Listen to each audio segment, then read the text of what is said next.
I remember having this roast leg of lamb, and I think that the thing that reminded me... Yep, that's me. You're probably wondering how I ended up in this situation. In 2013, I was invited to a private dinner with Heston Blumenthal, where he didn't just feed me, he showed me what his cooking was all about. Today I'm recreating his anchovy stuffed roast lamb, perfect for your Easter weekend. I'm telling you what really happens when the world's most famous food scientist invites you to lunch. Stick around to see if a home cook can replicate a dish made by a man who has multiple Michelin stars. So here I'm using a lamb shoulder. In fact, a half lamb shoulder, because there's only a couple of us eating today. But you could use a lamb leg, any joint of lamb, and this process will work the same. You'll just need to extend your cooking time. Start by browning the lamb all over in a hot pan. Just a couple of minutes on each side so some colour starts to develop. Meanwhile, set your oven very low, about 80 degrees C, that's this in Fahrenheit. This low oven temperature is one of those trademark Heston moves. Keeping the oven low actually makes things less stressful for you. You are extremely unlikely to overcook it this way. And a difference of 10-20 minutes will make very little difference to the final food. We're going to need to do something to the garlic. Heston is quite keen that we blanch the garlic in milk, and that will remove some of the bitterness, but also ensure that it remains sweet and nutty. I'm also removing the germ, that is the centre stalk part, that can be quite bitter and acrid. You then need to repeat this process 4 times, because Heston, I'm sure he knows exactly why it's 4 times and not 5. But essentially you're mellowing the flavour of the garlic. Using a sharp knife, stab some deep cuts into the lamb. These little pockets are going to hold your little parcels of flavour. So we stuff in little pieces of garlic,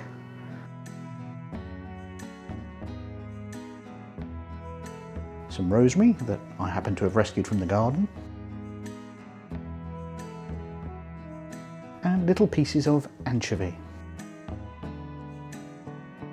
The anchovy is absolutely packed with umami, and I think we can credit Heston with bringing umami really to the fore. Whilst it's been around as a concept for decades, he kept on going on about it and bringing it up meal after meal. Once you've stuffed pockets of flavour all over your lamb, pop it into the oven. You're going to leave it there until the internal temperature is about 55 degrees. That will take between 1 and 4 hours depending on the size of your joint. This small lamb shoulder here just took an hour and a half, but larger legs of lamb, 2-3 kilos, may take 4 hours. I'm using a remote probe to do this, so my phone will tell me when the food is done. Make sure you do use a meat thermometer. That precision, what Heston is all about, make sure you get repeatable, safe results every time. So I was a guest of Waitrose, invited to their cookery school, where they put on lessons but also host events. I'd just started a new job. I asked for the afternoon off and explained why, and he giggled, and my boss said, yeah, sure, go for it. And at one point, the PR approached me and said, do you want to sit on the chef's table? And I nearly bit her arm off with how fast I answered.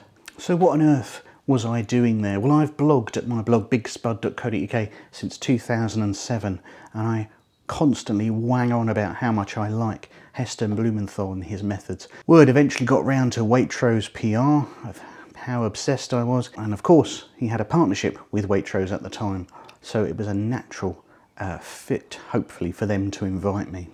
So yes, I sat at the top table with Heston, but also renowned Yorkshireman chef Brian Turner and the brilliant Sue Perkins hosting. This was back in the days Waitrose had something called Waitrose TV, a sort of magazine show where they would talk about food and other things, whilst obviously selling items for the supermarket. Heston himself had a cooking section where of course he prepared this lamb.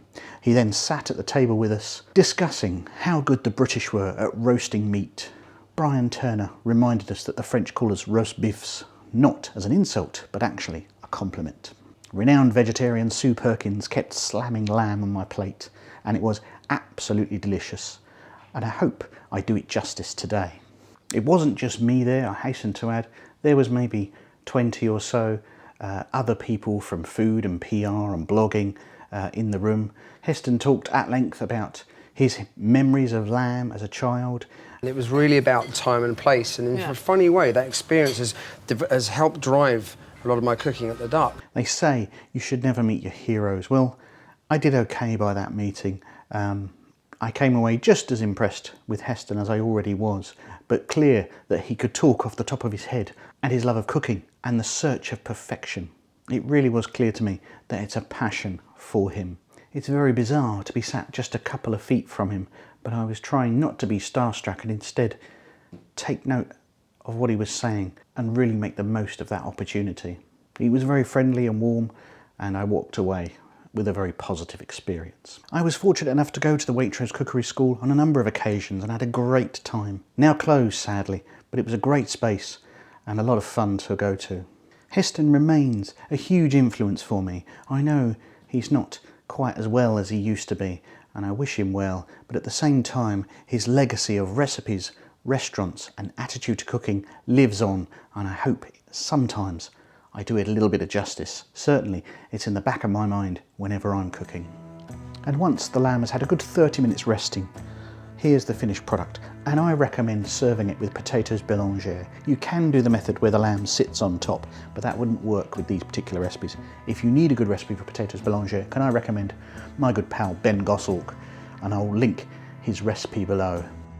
So, a simple roast lamb recipe. Heston can often be accused of overcomplicating things, and that is true of some of his recipes, but this one, actually very straightforward.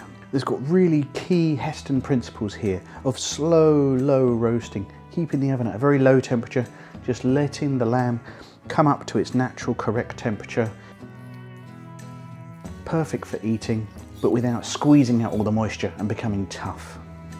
Lamb, in my opinion, best served just slightly blushing pink, as this is. And let's give it a try. It really is delicious, exaggerating the qualities of the lamb as good seasonings and methods should. I've got the full recipe for this linked below. Equally, if you've got a copy of Heston at home, the recipe is also in there. Heston bringing to it his knowledge and love of things umami, that deep anchovy flavour, amplifying the saltiness that goes so well with lamb. And rosemary and garlic, a classic combination, no arguments there from anyone, I would have thought. It's just a really well accomplished and executed dish.